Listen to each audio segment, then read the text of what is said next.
Welcome to the Voice of Hope, where bold leaders and healers share how they're building hope, not just talking about it. I'm Dr. Ken Huey. Let's meet the changemakers transforming lives from the therapy room to the boardroom. Hello, welcome to today's episode. I don't usually do this. Hello, and welcome to today's episode of The Voice of Hope. Our guest today is Zack Schafer, Executive Director at Mountain Valley Treatment Center and a dedicated occupational therapist specializing in mental health. He helps individuals overcome challenges to engage in the daily activities that give life meaning and has led innovative programs that promote resilience, independence, and recovery across the lifespan. Zack, welcome. We're so glad to have you. Thanks, Ken. Appreciate you giving me the opportunity to be on the show. You bet. We'd like to start with, what brought you to this point? What is your why? Yeah, that's a great question and a big question. When I share this story, I often go kind of way back to elementary school. I was a young boy with some ADHD, a little active in the classroom, liked to make people laugh, liked to make some stimulation in my environment because it filled my internal needs. It wasn't always the way teachers wanted me to be behaving and engaging. And so in fourth grade, I actually, as a part of a corrective action plan for me, was to go to a special needs classroom and help out during my recess time. And when I first went down there, I wasn't sure what to expect. And when I got in there and started engaging with these kids who had disabilities, I absolutely fell in love with it. And even when my corrective action plan was kind of over with, I found myself continuously choosing to spend a recess time going there to spend time with the kids and engage them in different activities, reading, playing games, anything I could do to put a smile on their face. I felt really started to light me up. And so that kind of started me on my path towards wanting to be a helper, wanting to be an OT. I got really familiar with OT's role with people with developmental disabilities and autism, and spent some time in high school shadowing our occupational therapist at our high school, doing some really cool work. And then in college, I started to go through some of my own mental health challenges myself. My brother went through about a pretty serious addiction that really had a big impact on my family. And it kind of culminated in my grad school years where my best friend from high school actually ended up taking his own life. And so after that happened, I kind of vowed to myself that I was going to dedicate the rest of my life, my career, towards helping people with mental health challenges. And so that's sort of what still drives me today. And honestly, is once you get into the work, it just kind of becomes this own flywheel effect where like you're starting to impact people's lives and make a difference in their lives and save people who may otherwise not be here if they weren't met with the love and support and compassion that they need. And so I think that's what started it, but what keeps me are the families and the kids that I get to work with every day. How do you help individuals focus on what matters to them rather than just what's the matter with it?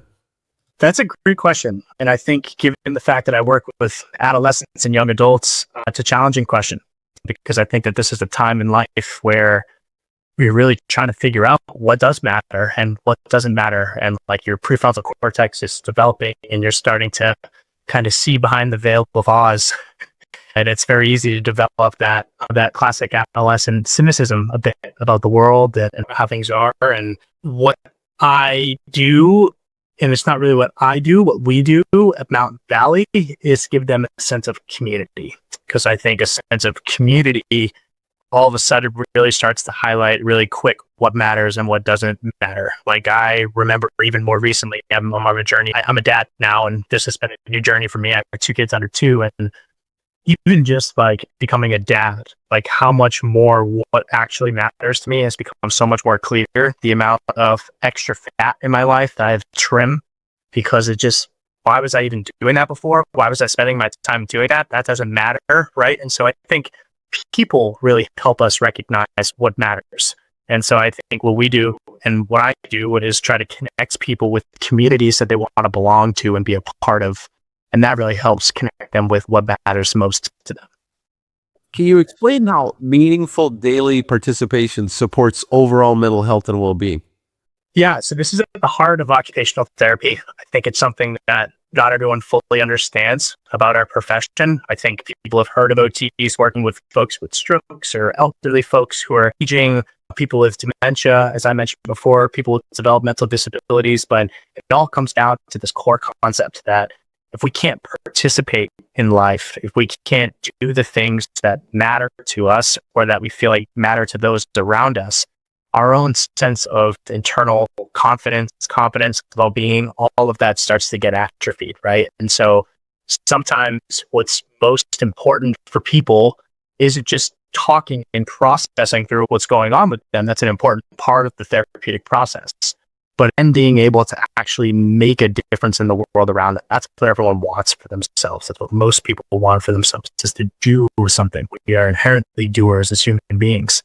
And so really, there's a lot of therapy in just helping people participate in everyday activities, particularly for people who've had a hard time doing that. I think a lot of us as my profession would call it, the ableist community, take for granted things like brushing your teeth and being able to get dressed, right? And like, you realize how fragile these things are until you start working with a veteran who's had amputations and can't tie his shoes anymore, or a person mid-age who's at the height of their career who has a stroke and can no longer type on a keyboard, right? Like, you get really dissonant from the intricacies that it takes to be a human being and to do all the things that we do. And I get a lot of passion in just helping people get back to doing some of those simple things again. So you're working with anxiety, OCD, and there can be a real sense of hopelessness when you're confronted with that. How do you foster hope and resilience in your clients? Yeah, I think one of the best ways that we do that, and one of the best ways to do that in general, is to connect people to other story arcs that remind them of their own. So I think inspiring hope for a lot of people is being able to see, like, that could be me. And so one thing that we do really well here at Mountain Valley is sort of this phased model that we have, and where once you're getting closer towards the end of graduation, you have to give back to the younger kids who are just kind of come into the community. I call them younger. They're not always younger. Sometimes it's a 13-year-old mentoring a 20-year-old with the way our ages work, but they're further along their process of transformation than the other person is, right? And so being able to mentor them and to kind of show them, like, this is where you could be at the end of this, if we're able to kind of put in the work, and like, this process does actually make a difference. Graduation day. So today was a graduation day on campus. When someone graduates, it's just one graduation for that one individual, and the rest of the community gets to sit around and watch and listen to these parents talk about the journey that their family's been on, and they get to walk away kind of saying, like, that could be me. And then the final big piece, as you came on and delivered an awesome episode for me on my podcast, but our Feel Less podcast does a lot of that too, because a lot of the podcast episodes that I host are actually with our alumni who are sharing their story and sharing what they've been through and where they are now in their lives. And there's a lot of kids who come into the program like, I listened to that podcast with so, and that inspired me to sign up to come here, because they got that hope of, like, there's a brighter future, but they have to be able to tie it back to their own personal experience. And so I think that's where, because we're so specific with working with anxiety and OCD, they're just surrounded by other people who they can really relate to. It all comes back to that relationship piece of things. And that's one of the biggest catalysts for hope, I think. Can you share a story of a patient or a client whose progress? Yeah, I'll do it again. Share a story with us about some client whose progress or recovery really impacted you. Yeah, that's a great question. I mean, so many of our kids have impacted me for many different ways. There was a young man here a few years ago who reminded me a lot of my best friends that I lost. And so I think it impacted me a lot just because it helped me see what my buddy might have been going through in a way that I didn't see it at the time. Unfortunately, with the way he chose to go about ending his life, we didn't get any sense of closure. There was no note. There was nothing left behind. And I kind of explained what was going on for him. And so me and my larger group of friends have been left guessing a little bit around what might have been happening. And it almost felt like in that moment, like that resident was brought to Mountain Valley in a way to kind of maybe highlight and reflect back some of the things, because there were just so much similarities between the story and the family background that they came from. And I often talked about my buddy passing away from suicide. And a lot of times when we think suicide, we think depression. But I think there was a lot of fear in there. I think there was a lot of anxiety in there. And so this client really, for me, brought home this idea that, like, we don't just end up at a place of depressed and suicidal. There's a lot of things that lead us to that. And a lot of times it's fear, it's trauma, it's a lack of self-confidence because of life experiences that we've had. And so that was a client that I think had a really big impact on me, because not only were we able to address his suicidality, but we did it by addressing his anxiety and his fear. And I think that there's a lot of anxiety and fear out there in the world. And I think he just really reminded me why we're on the mission that we're on. Tell us about the strategies that you use to help clients overcome setbacks. Yeah. So, I mean, in our model at Mount Valley, we use exposure and response prevention. That's our primary model. And so when you're using that model, that's what's called an expectancy violation. So a lot of people are afraid of failure because they have an expectation of what that failure is going to mean.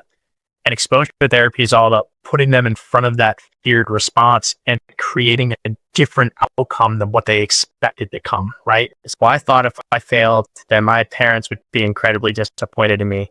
And then our process is taking them through failing and having their parents show up more loving and more supportive than they ever believed that they could, right? And so when we're talking about building resiliency for people, we're talking about putting them in situations where their fears actually do come true, but the outcome that comes from their fear coming true does not happen, right? Like they don't not get into college. Everybody doesn't hate them, right? And so we're challenging these cognitive distortions, not through talking about it, not through trying to convince them differently through words, but through lived experience of actually facing these things in real life and using that real experience to kind of change the way the brain associates that failure, right? So a lot of times kids leave thinking like, I don't know what's going to happen when I fail, or I don't know what the outcome of this setback is going to be.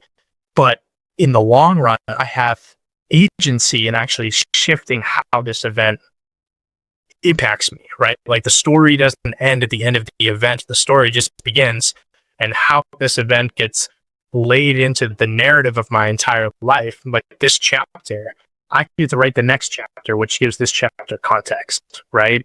And so like giving that agency back of like, it's not what happened to you, it's what you do with it, right? All of those kinds of concepts, but doing it through the lived experience of actually living those things out is how we go about building it. Let's pivot to occupational therapy just for a second. So tell me about occupational therapy interventions and how they address both emotional and functional challenges simultaneously. Yeah, so OTs are a very interesting profession. I'll just say we started in mental health. That's where the roots of our profession are. And a lot of people don't recognize that. But the first OTs, the first American Association of Occupational Therapists, were psychiatrists who were working in institutions in the late 1800s and early 1900s. And the whole moral hygiene movement was going on at the time, which was this movement towards treating people in institutions more humanely, which meant engaging them in activities. And once they started to engage in the activities, they realized that this long-term schizophrenic individual, like all of a sudden started some of their symptoms that they were seeing on the outside were shifting because they gave them meaningful occupations to do, meaningful activities to do, right? And so there's this deep correlation between our mental health, our spiritual health, our sense of being human with doing. And so that's where OT is really strategic in like, we're not just going to do the basketball because someone says basketball is really good for your mental health, right? It's like, we're going to do an activity that actually gets at the core of what you felt like you were here to do, right? What your purpose is. And like, those are the kinds of activities that are going to give a lot of your life meaning. I think the other piece too is OT is really practical. Like we're not symptom focused very much. We're not a bottom up approach. We're a top down approach. And so we don't look at you and say, oh, you're an anxious and depressed 13-year-old. We look at you and say, you're a brother, you're a son, you're a student, you're an athlete. And like, these are the roles and the different identities that you have in the world. And how can we help you fulfill those functions better rather than trying to treat the symptoms? I will always say that OT goes best with something that is more treatment oriented, right? So even when you look at us in like physical disability settings, you have somebody who just had a surgery. Yes, we need the surgeon, but then we need someone that's showing you how to use your leg again, right? And so like in the more the mental health, I often like to think about like my psychotherapist as my surgeons. Like we need someone that's going in there and digging in, like where did that come from? And how did you learn that? And doing all that cognitive processing. But then like once you're kind of thinking differently and all of that, how do you actually rehabilitate your ability to engage in the world? Because that's been stripped from you from the mental health piece. So we're really rehabilitational professionals. And I think that's how we complement a really good comprehensive mental health treatment. the hopelessness you can feel when you're staring at anxiety. Is this just my life for the rest of my life? I'm never going to feel okay again. What would you say to somebody who came to you and said, I don't even know how to have hope? Oh man, that's a big question, and we get it a lot. I try not to overpromise, but one of the things that we do know from the literature and from the research is that anxiety is highly treatable, and there's really good, robust research out there that this is not something you have to live with forever. You can find freedom from this fear, and there's tons of people that have done it, and there's a lot of good clinical evidence and protocols behind it, and they've been doing it for years and years. The other piece is it's a both and, right? And if you did live this way forever, how can we use anxiety as a strength?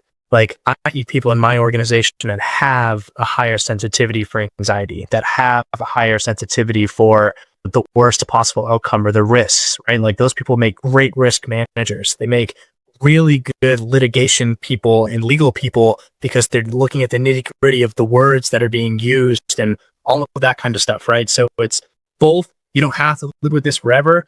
And if you do, and this is a part of a core part of who you are, you just have an anxious, more temperament, you have a role to play in society. How do we help you actually make this a superpower for you in a way that you maybe didn't think about before? Man, I love that. Using it as a superpower, that's just really cool. So as an aside, I enjoyed that a lot. So I've got a daughter who's got anxiety and OCD and just stumbled on ERP a little while ago, and I'm wanting to show her this one and see if I can't get her a little bit excited. Okay, so looking ahead, what innovations in OT or anxiety and OCD treatment, depression, but particularly in OT, what do you see in the future that's coming? Yeah, I appreciate that question. I think I see some stuff coming in the future that I'm a little worried about. So maybe I'll share that. And it's artificial intelligence. And I think that there is a lot that AI can do. I'm learning that very quickly as an executive director for a program, the ways that it can improve efficiency, improve reporting, be able to create really digestible summaries of things that are going on in a meeting room and things along those lines. But I worry about our adolescents and our young adults not engaging their minds and their bodies in a way that's supporting their nervous system and brain development, right? So human beings were meant to lift things and push things, and it's not just for muscle development. All of that input gets organized in the sensory cortex of the brain, which feeds the higher cortex and the emotional centers of the brain. And so I actually think the uptick we're seeing in mental health challenges in our youth is directly correlated to us not engaging our bodies in the world in the ways that we're actually designed to be doing. And so we're wired very primitively, we haven't evolved that much from a neurobiology and an anatomical makeup standpoint as a species. And we're not actually meeting a lot of those needs with the way that we're living the world. And so I think the most innovative thing OT can do is actually getting people back to the basics of what's actually going to fulfill the human body and the human mind and the human spirit, and maybe helping put up some guardrails around what adolescents are actually spending their time doing. It's incredibly unnatural for the brain to be processing so much movement and auditory and visual input while being stationary and sitting still. And that's what watching TikTok is. That's what playing video games is. It's the brain's used to getting that much stimulation because it's running through the woods in real life, not through a virtual reality headset. And so there's a mix match between the input that the muscles are getting and the nervous system is getting versus what the brain is getting. And that's always going to lead to some challenging developmental delays that I think we're seeing in a lot of our youth.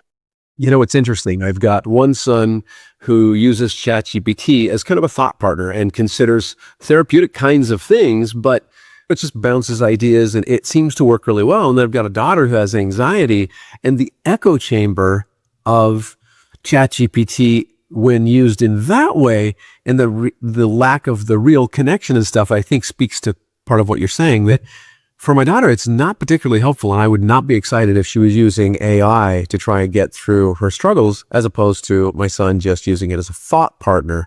I think you're speaking to some of that for specifically anxiety and OCD. Yeah, definitely. I mean, one of the things that keeps anxiety and OCD maintained in somebody is this idea of reassurance seeking. And so, like, you can ask and even set up your AI model to reassure you and like sort of be super affirmative. You can also set it up to be really challenging, right? And kind of to challenge some of your cognitive distortions, or with the way it sounds like your son is using it too. And this has been my experience. It's like, how you phrase the question also impacts how the intelligence answers you. And so, like, it can be very reassuring if you ask it a question in a very particular way, or it can be very open-ended and challenge you if you ask it in a particular way. And obviously, a lot of our people with a predisposition to anxiety, OCD, or something along those lines, what they're looking for is that immediate hit of reassurance that helps them feel safer in the moment, but in the long run, it perpetuates all of that symptomology. All right. Well, Zack, I got to say, you're impacting the planet in a very thoughtful and complete way, especially for anxiety and depression and OCD. And I really just appreciate you spending some time thinking through some of the current issues in the landscape with us. Thank you very much.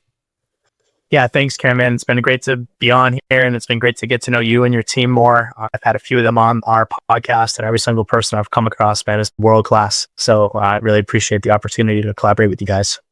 Thanks for joining us on The Voice of Hope. If you were inspired, share the light. And remember, hope's not just a feeling, it's a force. We'll see you next time.